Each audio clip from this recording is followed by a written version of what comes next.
I've heard it said that the persecuted church is actually the most alive church. And I think that's probably true. I mean, we live in a culture where you can get one of these for free if you want. The problem is having such accessibility to it actually means that it costs you nothing in other ways, if you know what I'm saying. And I happen to be reading this book. It's called The Insanity of God by Nick Ripken. If you get a chance, read it. It's incredible. But he actually goes and visits countries all over the world to see how persecuted Christians handle their faith and navigate persecution and oppression for the Word of God and for the testimony of Jesus Christ. And he tells the story about being in China, and he was invited by these Chinese pastors to this kind of pastor conference that was like super under the radar. Like it was a secret conference with these Chinese pastors.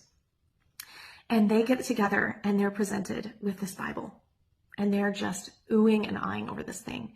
And some of them weeping over the Word of God. And what's so cool is Nick Ripken he was so moved by the way that they responded to holding and touching a full Bible. But then all of a sudden, he's taken aback because he watches these pastors pass the Word of God from pastor to pastor, and each one rips out a chunk of the Bible.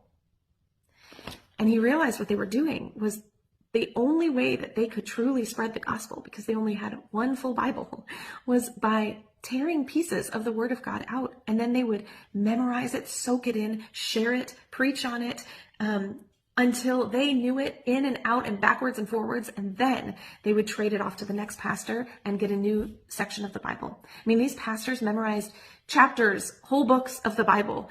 And the reason they did that was this preparation for getting arrested. They all were living in the reality of, I'm probably going to get thrown in jail for my faith. In fact, he thought it was so interesting that some of these pastors referred to jail as their seminary. Being in jail for a couple of years meant that they graduated seminary, because they had to go with only the words of God that they had memorized in their hearts to survive that time of persecution and hold on to their faith. And if you came out the other side with this fortified, strengthened faith, then you are unstoppable for the gospel. So it was really, really cool, because as I read that, I thought, gosh, do we treasure the Word of God like that? We really should, and we don't. So today, thank God for this, that you can read it, you can take it with you, you can give it to someone. It is freely available to you. Treasure it.